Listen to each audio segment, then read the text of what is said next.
Alone against all these droids? They don't stand a chance.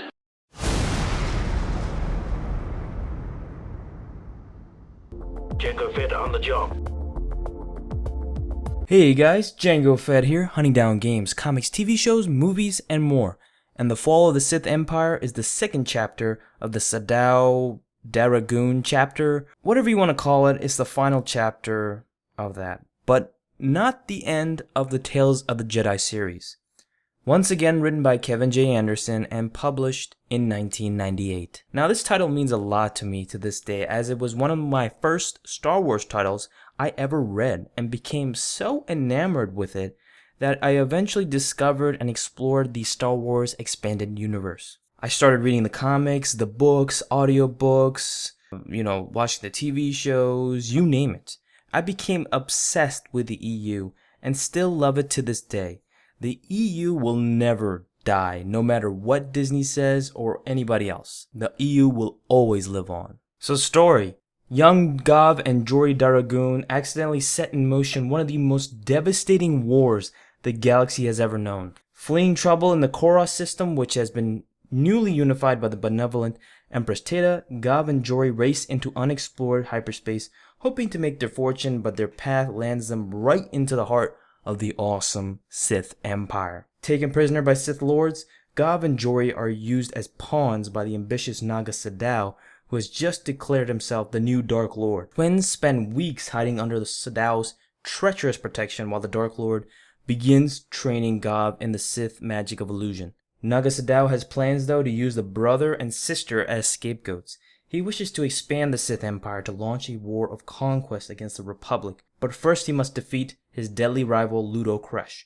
Dropping hints and planting spies, Sadow lures Kresh into attacking his seemingly invulnerable fortress. In the full devastation of battle, Naga Sadow separates Gov and Jory, forcing Jory to take off the impounded ship Starbreaker 12 to escape alone back to the heart of the Republic. So after Jory flees, Sadow springs his surprise on Ludo, wiping out the rival's fleet, while Ludo himself barely escapes.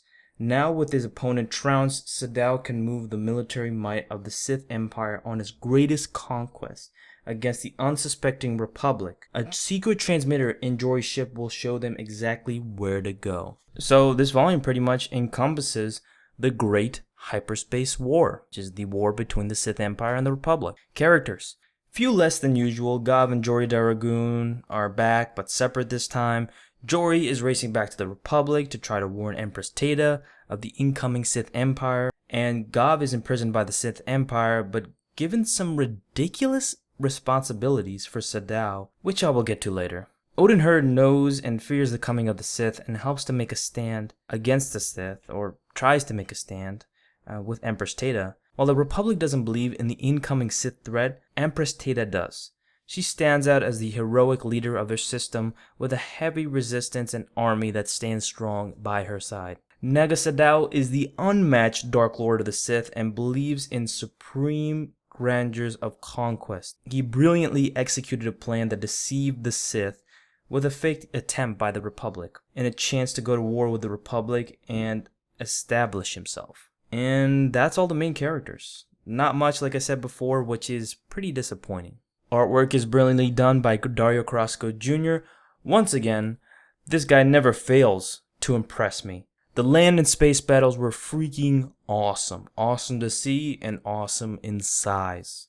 The Sith relied more on swords and melee weapons as well as having the giant war beasts. The Republic with blasters but still had to rely on melee too. And what I really loved about the ships is when they landed, they had these crazy lines coming out of them, grabbed by a bunch of guys holding the ship down. Totally unrealistic, but crazy use of technology, and it showed the old Republic era. And it just reminded me of ships on sea docking. That's a really nice touch. So my opinion. An awesome conclusion to the Sadow chapter and a great take on the Hyperspace War. And I think the name The Fall of the Sith Empire is just way too predictable on what will happen, obviously.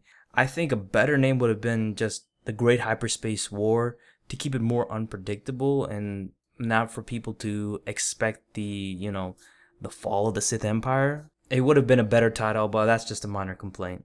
And I honestly have to say, the book has the best depiction of a galaxy-sized epic war compared to the Sith War, shockingly enough. It really says something right there, and it just shows this just awesome war, and it truly affects the entire galaxy.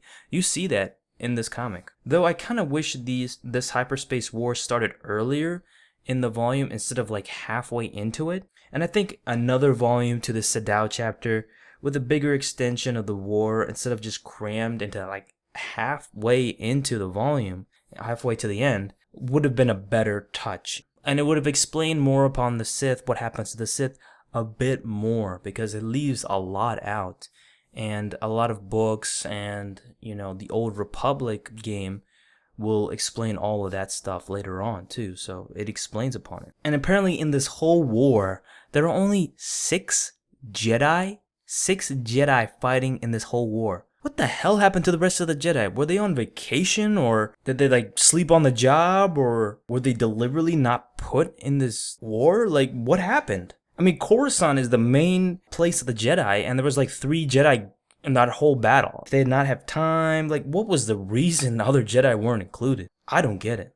And yet again, the main problem that severely hurts this volume, much like Golden Age of the Sith, are the main characters. The Daragoons are awful once again, and I still did not feel for them. And the stupid shit that happens with them is unreal. Gob is made a commander of Sadow's fleet, which makes no freaking sense at all. Not another trustworthy Sith Lord, but a freaking Republic captive is made a commander of the fleet. I mean, that's just stupid right there. Sadow should have known, because you don't have a capable commander. Also, Jory is giving a specific Jedi weapon to aid her by Odin Her. And he goes to another planet and he has to fight too, but he doesn't have any weapons. Yeah, good job there. Plus, why would you give your own weapon to a non-Jedi? That's another thing that makes no sense. I had no idea that Jedi gave out free weapons to anybody in trouble. The stupid stuff opened themselves up in this volume and really hurt it. But Naga Sadow is truly a great villain and steals the show. And I loved seeing the connections from Dark Lords of the Sith and the Sith War appear and connect so well in this volume. It explains everything, as well as Episode 4, and explains upon Yavin 4. So a great touch by Anderson right there. Anderson paid so much attention to detail, and that's what I love and appreciate about this guy. That being said, I am giving Tales of the Jedi, The Fall of the Sith Empire, a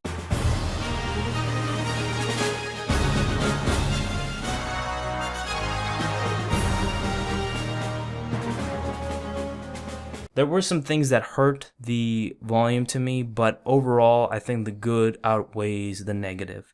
Just a great depiction of an awesome battle with a great Dark Lord of the Sith, great Sith character, and everything just worked. I think it really worked, and all the connections within the previous Tales of the Jedi books, it just worked so well. So guys, we're coming to the very last comic review in Redemption. I wanted to save this special one for last. So please like and comment your thoughts of The Fall of the Sith Empire below, and tell me what you think of my review, and subscribe for more Star Wars videos. And one more thing, pay attention to this comic book cover slideshow this time, because guys, I am telling you, these are the best covers out of all the Tales of the Jedi books and any cover I have ever seen. The covers are drawn by Duncan Fegredo and in awesome Egyptian style, and super cool because the single issues are connected. So I'll try to show how they all look at the end connecting. So it's really cool stuff. These are definitely my favorite covers, and I definitely think you should pay attention and view the rest of the covers.